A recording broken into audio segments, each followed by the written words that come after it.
ஓம்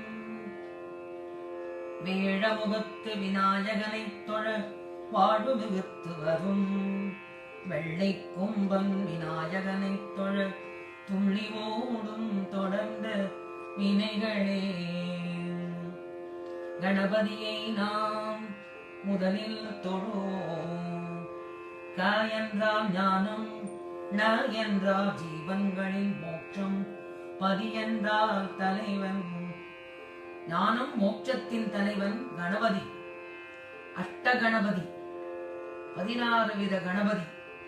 இவற்றை நாம் பார்ப்போமா?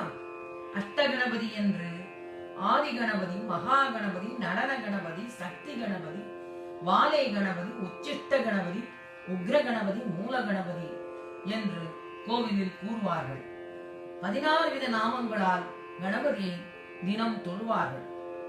சுமுக, ஏகதந்தர், கபிலர், கஜகர்ணகர், லம்போதரர், விகடர், விக்னராஜர், விநாயகர், தூமகேது, கணாத்யக்ஷர், பாலச்சந்திரர், கஜானனர், வக்ரதுண்டர், சூர்பகர்ணர், ஹேரம்பர், ஸ்கந்தர், ஓம்பஜர். விநாயகரை வழிபடும் விதத்தை திருப்புகழ் நமக்கு சொல்லித் தருகிறது.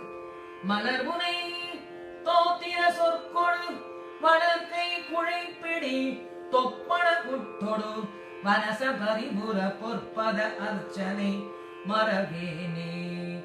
வருவார் தலையில் தடபடன படுகுட்டுடன் என்று கந்தர் அலங்காரம் கூறுகிறது. விநாயகருக்கு நிவேதனம் செய்யும் பொருட்களாக இக்கு, இக்கு என்றால் கரும்பு, இக்கு, அவரை, நற்கனிகள், சர்க்கரை, பருப்புடன் நெய், எள் பொறி, அவல் துவரை, இளநீர், வண்டு எச்சில், வண்டு எச்சில் என்றால் தேன், பயறு, அப்பவகை, பச்சரிசி பிட்டு, வெள்ளரி பழம், இடிப்பல் வகை, மிக்க அடிசில், கடலை பக்ஷணம், வளைமுறி, லட்டுகம், சுகியன், வடை முதலியனாகும். பாதாதி கேச வர்ணனையை ஔவையார் அவர்கள் தமது விநாயகர் அகவலில் கூறுகின்றார்.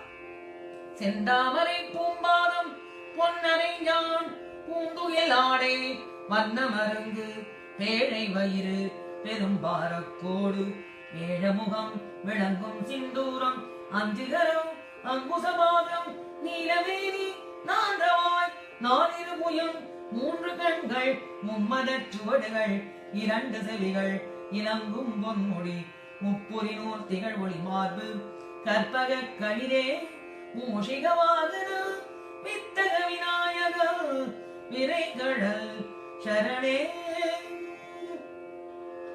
கணபதியை தொழுதால் கிடைக்கும் வரங்களையும் விநாயகர் அகவலே நமக்கு தெளிவாக எடுத்துக் காட்டுகிறது. தாயா எழுந்தருளி மாயா பிறவி மயக்கம் மறுப்பார், பஞ்சாட்சர உபதேசம் செவியில் புகட்டுவார், ஞானத் தெளிவினை காட்டுவார், ஐம்புலன் நடக்கும் உபாயம் அருள்வார், இருவினை தன்னை அறுப்பார், தலம் 4 தந்தருள்வார், சாலோகம் சாமீபம் சாரூபம் சாயுஜ்யம் ஆகிய 4 தலங்களை தந்து அருள்வார், குண்டலினி எழுப்பும் அசவை மந்திரம் உரைப்பார், மூலாதார கனலை காற்றால் எழுப்பும் கருத்து அறிவிப்பார், ஷண்மக ஸ்தூலமும் சதமுக சூக்ஷ்மமும் அருள்வார், கருத்தினில் கபாலவாயில் காட்டுவார், சத்தத்தினுள்ளே சதாசிவம் காட்டுவார், சித்தத்தினுள்ளே சிவலிங்கம் காட்டுவார், 5 அட்சரத்தின் தத்துவ நிலையை தருவார், ஸ்ரீதேவியும் வாணியும் சக்தியும் துணை புரிவர், மனத்தில் சலனமில்லாமல் மதியில் இருளைய தோன்றாமல் நினைக்கும் பொழுது மௌன நிலை அருள்வார், கனக்கும் செல்வம் 100 வயது இவையும் தருவார், அமரத்தன்மை நான் ஏதவும் அருள் புரிவார் என்று மகாகவி பாரதியார் கூறுகிறார். கணபதியின் திருவிளையாடல்களை பார்ப்போமா? ஒவ்வொன்றாக பார்ப்போம். மேருமலையில் வேதவியாசர் மொழிய தந்தம் முடித்து பாரதம் எழுதிய முதல்வர். அடுத்தது புறமெரித்த பரமசிவனாரின் தேரின் அச்சினை முறித்தவர். தந்தையானாலும் அவர் தன்னை வணங்காத காரணத்தினால் அவரது தேரின் அச்சினை முறித்தார். திணைப்புறத்தில் யானையாக வந்து வள்ளியை பயமுறுத்தி முருகனுக்கு அவளை மனம் முடித்தவர், தந்தையை வலம் செய்து கலியை பெற்றவர், அன்பருக்கு ஞானப் பொருள் ஆனவர், மகர சனநிதியை துதிக்கையில் ஏந்தியவர், விபீஷணனிடமிருந்து ஸ்ரீரங்கநாத விக்கிரகத்தை பறித்து ஸ்ரீரங்கத்தில் பிரதிஷ்டை செய்தவர், ராவணனிடமிருந்து சிவலிங்கத்தை கவர்ந்து ஸ்ரீகோகர்ணத்தில் பிரதிஷ்டை செய்தவர், அகஸ்தியரின் கமண்டலத்திலிருந்து காவரூபமாக வந்து காவிரியை விடுதலை செய்து பாயச் செய்தவர். இவையெல்லாம் கணபதியின் திருவிளையாடல்கள். கணபதியை யார் யார் பூஜித்தார்கள் என்ற கணக்கை பார்க்கலாமா? பிரம்மா சிருஷ்டிக்காக கணபதியை பூஜித்தார். சிவபெருமான் திரிபுர வதத்திற்காக கணபதியை பூஜித்தார். மகாவிஷ்ணு ஹிரண்யகசிபுவை வதைக்க கணபதியை பூஜித்தார். அம்பாள் மகிஷாசுரனை அழிக்க கணேசனை பூஜித்தாள். முருகன் தாரகாசுரனை வதைக்க கணபதியை பூஜித்தான்.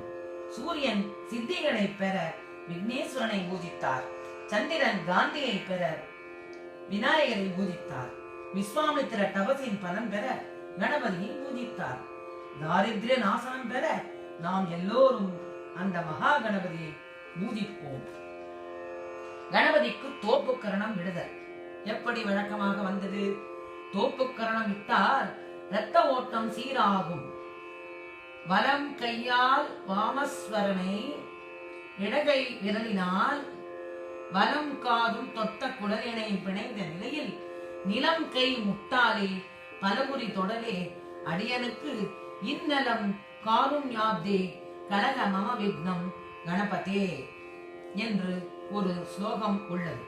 அதாவது வலது கையால் இடது காலும் இடது கையால் வலது காலும் தொட்டுக்கொண்டு இரு கால்களும் பிணைத்து நின்று கொண்டு கைமுட்டுக்கள் பலமுறை தரையில் தொட்டு கணபதியை வணங்க வேண்டும்.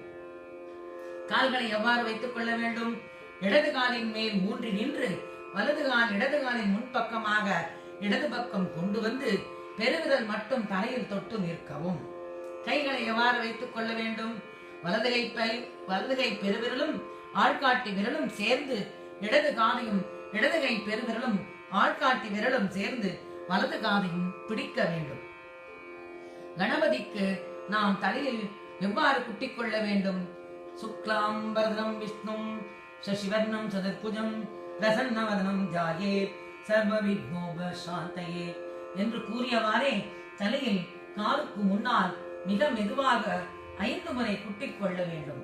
இதனால் தலையின் உச்சியில் இருக்கும் அமிர்தம் ஞானசக்தி ஒன்று சேர விழித்துக் கொண்டு நமது உடலில் உள்ள எல்லா நாடி நரம்புகளையும் வந்து அடைவதாக கருத்தாகும். கணபதி பத்திரம் என்றால் என்ன? அது அருகம்புல் என்று தேரையர் வெண்பா கூறுகிறது. போகாத தோஷவினை போக பிணி அகன்று தேசாதி எல்லாம் செழிக்கவே வாகாய அடர் தந்தை பிள்ளைக்கு அணி ஆதலினால் அத்திடமாம் கணபதி பத்திரம் என்று தேரையர் கூறுகிறார். பத்திரம் என்றால் இலை, அதாவது கணபதியை பூஜிக்கும் இலை என்பது அருகம்புல். அகஸ்தியர் குணபாடம் என்ன கூறுகிறது பார்க்கலாமா?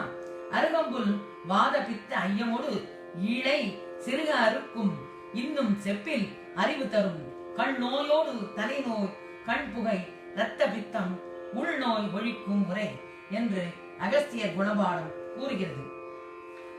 அனலாசுரனை விழுங்கியதால் கணபதிக்கு ஏற்பட்ட எரிச்சலை அருகம்புல்லை கணபதி தலை மீது வைத்து அடக்கினார் ஒரு ரிஷி.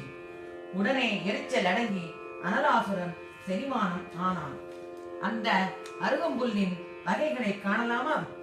அருகு, உப்பருகு, கூந்தலருகு, சிற்றருகு, கொடியருகு, புல்லருகு, பேரருகு, பாலையருகு, வெள்ளருகு என்று 9 வித அருகம்புல் உள்ளதாக மூலிகை வைத்தியம் கூறுகிறது.